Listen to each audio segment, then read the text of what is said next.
Free fire খেলায় আসক্ত হয়ে পড়ে। আর তার এই ফ্রি ফায়ার গেম খেলার আসক্তির পিছনে ছিল তার কলেজের নতুন বান্ধবী নন্দিতা। এই মেয়েটাই মনিকাকে গেম খেলা শিখিয়েছিল। সে সব সময় তার ভার্চুয়াল শত্রুদের সাথে লড়াই করতে এতটাই ব্যস্ত থাকত যে সে তার আশেপাশের মানুষের সাথে কোনো প্রকার যোগাযোগই করত না। ইদানিং মনিকা ও নন্দিতা দুইজন কলেজে ঠিকমতো ক্লাস করত না।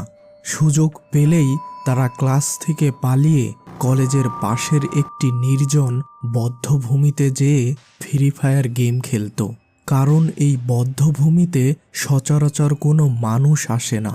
কোনো এক যুদ্ধের সময় বেশ কিছু মানুষের মৃতদেহ একসাথে এখানে কবর দেওয়া হয়েছিল। আর এছাড়াও এখানে দুই একটি কবর এখনও লক্ষ্য করা যায়। আর আশপাশ অনেক দিনের ঝোপ জঙ্গলে পরিপূর্ণ। তো ওই দিনও মনিকা ও নন্দিতা কলেজের ক্লাস ফাঁকি দিয়ে এই বদ্ধভূমির একটু উঁচু ঢিবি মতো জায়গায় বসে গেম খেলছিল। হঠাৎ আকাশ ঘন কালো মেঘে ছেয়ে গেল, কিন্তু মনিকা ও নন্দিতার সেই দিকে কোনো খেয়াল নেই। তারা এক মনে গেম খেলে চলেছে। যখন খুব জোরের সাথে বৃষ্টি শুরু হলো, ঠিক তখনই যেন তাদের হুঁশ ফিরল এবং তারা দৌড় শুরু করলো কলেজের দিকে।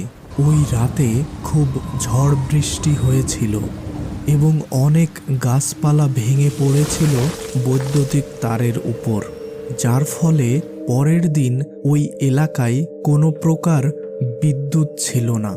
সকালে ঘুম থেকে উঠেই মনিকা দেখল তার ফোন চার্জের অভাবে বন্ধ হয়ে আছে, আর এই দিকে বিদ্যুৎও নেই।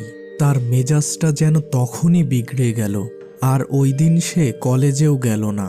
দুপুরের খাওয়া দাওয়া শেষ করে মনিকা ঘুমিয়ে গিয়েছিল, আর ঘুম ভাঙল ঠিক সন্ধ্যা 7টায়।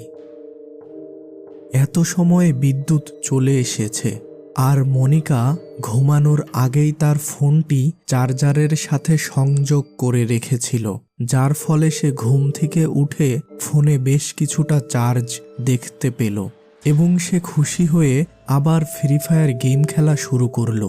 প্রায় আধা ঘন্টা গেম খেলার পরও তার সাথে অনলাইনে খেলায় যোগ দিল না তার বান্ধবী নন্দিতা।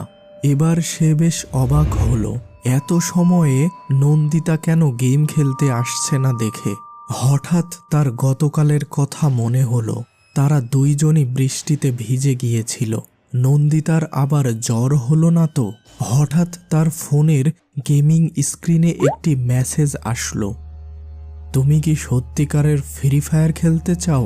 আর এই মেসেজটি এসেছিল শ্যাডো মাস্টার নামের আইডি থেকে। ভীষণ কৌতূহল ও উত্তেজনায় মনিকা স্ক্রিনের অ্যাকসেপ্ট অপশনে ক্লিক করে দেয়। সাথে সাথে তার ফোনের স্ক্রিন একদম সাদা হয়ে যায় এবং ফোন থেকে একটি সাদা আলো বেরিয়ে সম্পূর্ণ অন্ধকার ঘর সাদা করে ফেলে। সাদা আলো কমতেই মনিকা নিজেকে একটি ভাঙা শ্মশান মতো জায়গায় আবিষ্কার করল। চারিপাশ ছোট ছোট ঝোপঝাড় এবং বেশ কিছু কবর লক্ষ্য করা যাচ্ছে। মনিকা খুব ভয় পেল। হঠাৎ সামনের ঝোপে কি যেন একটা নড়ে উঠল। মনিকা, ওই দিকে যেও না।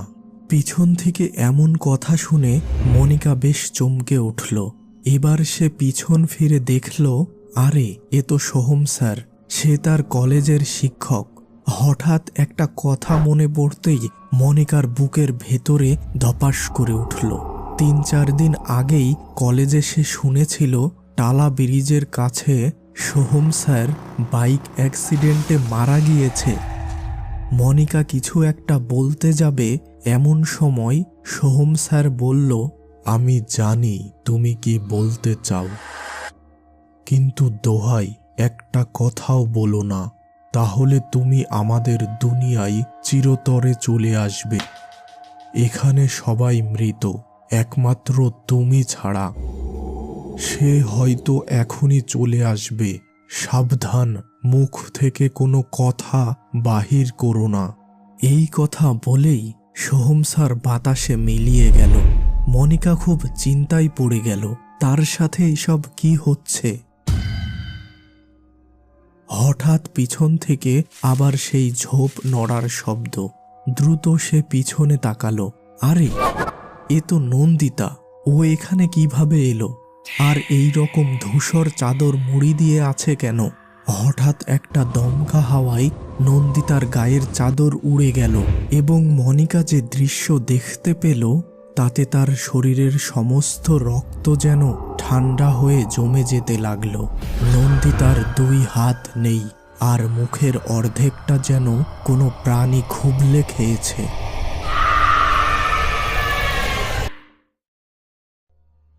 এদিকে মনিকার খোঁজ নিতে তার মা হৈমন্তী দেবী মনিকার রুমে প্রবেশ করে একেবারে হকচকিয়ে যান।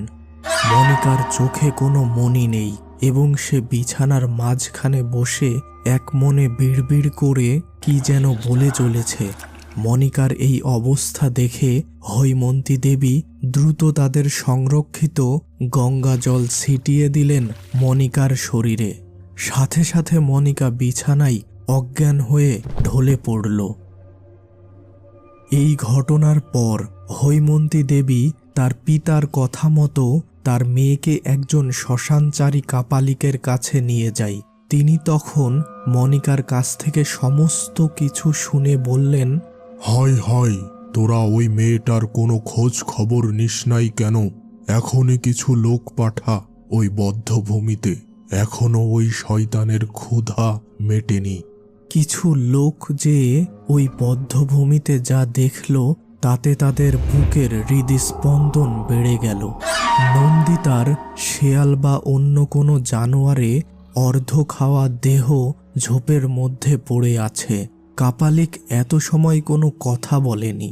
নন্দিতার খবর শুনে সে বলল, এমনটাই আমি ধারণা করেছিলাম। তোরা ওই বৃষ্টির দিন বদ্ধভূমির কোনো এক উঁচু ঢিবির উপর বসেছিলি না? আসলে ওইটি ছিল একটা কবর। তোর ভাগ্য জোরে ওই দিন বেঁচে বাড়িতে ফিরেছিলি, কিন্তু তোর বান্ধবীর আর বাড়িতে ফেরা হলো না। এখন তোর বান্ধবীর আত্মা তোকে তার দুনিয়াতে নিয়ে যেতে চাই। গত রাতে তোর পিতা মাতার পুণ্যের জোরে বেঁচে গিয়েছিস। ভালো আত্মারা তোকে সাহায্য করেছিল। পিতামাতার বেশি বেশি খেদমত করিস। আর আমি এই লাল সুতা দিচ্ছি, কোমরে বেঁধে রাখিস। অশুভ শক্তি থেকে তোকে রক্ষা করবে। আর হ্যাঁ, যত দ্রুত সম্ভব ওই নন্দিতা মেয়েটির পিণ্ড গঙ্গায় দান করার ব্যবস্থা কর।